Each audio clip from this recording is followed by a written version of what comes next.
Good afternoon. When you made Parinda, were you somewhere in the back of your mind, was this film in your head? No. Parinda was actually made with anger. Because I had just made a film called Khamosh before that, which was a wonderful film, Yes. which Saurabh is now trying to make for television. And nobody bought that film for 1 year. Everybody saw that film and said, Acha, bahut acha. And huge guys, all the big guys, Gulshan Roy's, Yash Chopra's, the big guys saw the film and said, well done, but nobody bought it for 1 year. And finally, I released that film. I went to Regal Cinema. The owner was very nice. So for 2 weeks, he gave me his cinema hall, and Khamosh released one print in one cinema in India. And I was the official distributor. And then, of course, it ran for 6 weeks. It became a big hit. It sold everywhere. But in that anger, I told somebody came to my house. मैंने कहा यार ये नहीं चलता.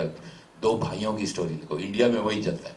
एक भूखा है और दूसरा वो रो रहा है. The first line I wrote of Parinda was कि वो भाई छोटा भाई बोलता है. तो वो कहता है तू रो रहा है. कहता है मेरे को भूख लगी. मैं रो रहा हूँ. कहता है मैं तू रो मत. मैं तेरे खाना लाता हूँ.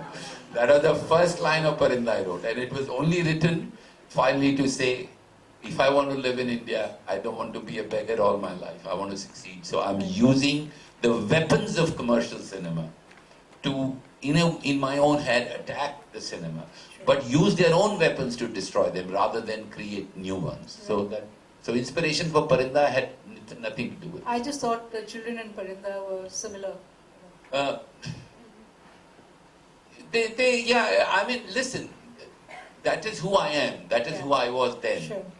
Even now, if you see what I try to do, take anything, take Parinita, take Three Idiots, take anything, even I'm doing contemporary work. I am trying to stay close to what I believe is real, or at least.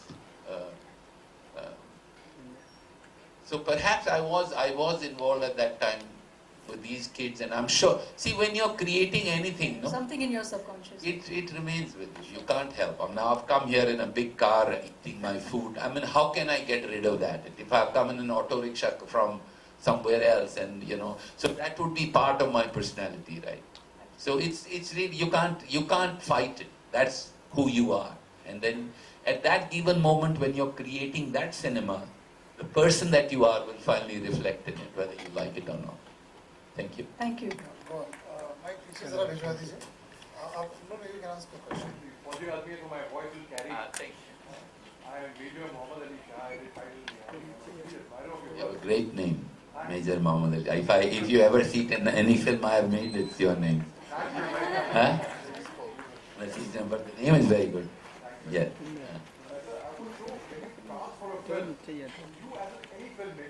What do you keep in mind? The actor can look of the character, or an actor can also be in the film. He can get into any actor. I can get into a different get-up, the different body language, different behavior, different voice actions. Would you take that into consideration, or only go by the look of the character per se? No, completely would keep that in mind. See, there are two things that you keep in mind when you make a film. First of all, what is the budget of your film? If the budget is high, then you need these 2.5 stars that are around, 3.5. Then you have to try and get one of those in order to recover the budget. That's the bottom line. You cannot say, I'll make a 100 crore film and I will take Major Saab. Nobody will give you money. If you want 100 crore film, then who do you want? You want some Khan, whether he fits in the role or not, whether he's right or not, but well, he's Amir Khan or Salman Khan or whatever. And then you say, okay, but you fool yourself. Then there is second kind of filmmaking, where your budgets are low and you can take your chances with casting. And for instance, I did a film called Ferrari Ki Savari. I put Sharman there instead of one of the Khans that I could have got after 3 days, because I felt Sharman was the right cast for the role. So in that case, you take actors that you feel can transform. So, but I'll tell you one thing, that if you are a good performer and if you can transform yourself, I mean, Nawazuddin started in Munna Bhai MBBS in a small role. So finally people get to know you, people get to know that you can transform, and then you get cast. So it's really a process of how committed you are to your own profession and how and when people come to know of them. Hello. Yes, sir. All right. Let her ask now, please. Yeah, I can ask. Good evening, sir. First of all, my name is Rimni Dayali. I'm not very much into like kind of media things, and I'm just starting this professional job for media works. But after watching this movie, really realized that this is really so touchy. You know, on my daily basis of the lives, I interact with so many people and children and elder people. That really keeps me thinking about them. So after watching this movie, definitely that inspires me to go more into deep and imparting hope to all these children and whosoever old age people and everyone. So my question is that this movie has really inspired you as a person to do something like that again, or how it really changed your life or not? See, it's the other way around. It's because I come from a small village where my father helped the poor kids. So that is really part of my personality. It's not that doing this film has changed me, but this film is who I was at that given moment. No, you're not. No, I'm not. No, You cannot be. See, it's like, the biological truth is that the cells of our body get destroyed and new cells are formed. So I am physically, emotionally and mentally not the guy I was 40 years back. Neither are you. None of us are. I've suddenly started realizing that some little extra hair comes here when I shave. So I was wondering what, and then I said, that's how it is. So, but I'll tell you, but there is something that's consistent, which is our soul, which is our spirit, which we cannot really define.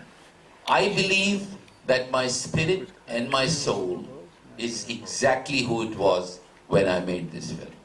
Can you define it in one line or something like Spirit, that? I would still now, even today, I feel the way I felt then about underprivileged kids and underprivileged people in my own way. I try and help them as much as I can.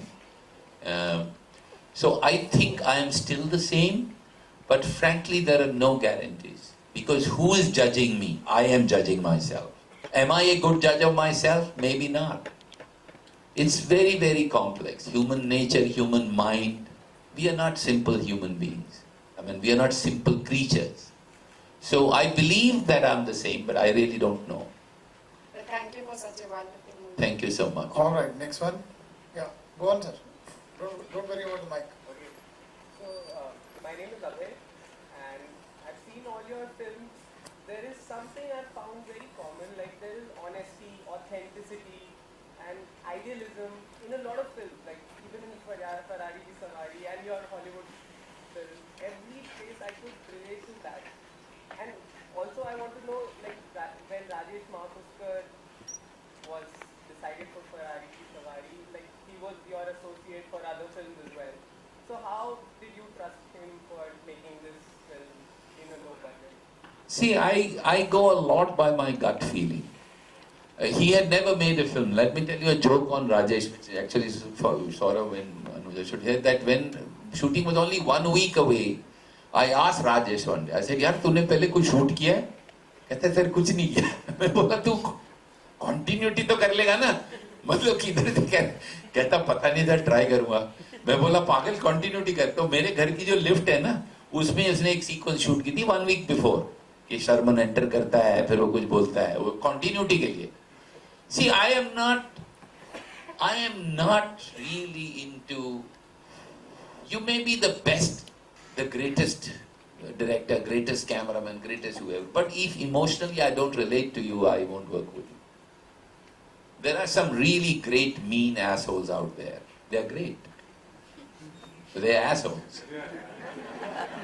I don't want to do anything with them. I really don't want to do anything. But Mahapuskar was a good guy.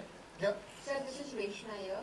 I'd like to ask you, 3 Idiots was a wonderful subject and you treated it in such a beautiful way, not making it very in the face, very lightly communicating such a strong subject. How did you manage to do that? See, it's a collaboration. Raju Hirani directed that film. I was writing with him, and see, I think the basic thing between Abhijat, Raju, and me over in the actual Three Idiots behind the real Three Idiots, I think it's primarily honesty.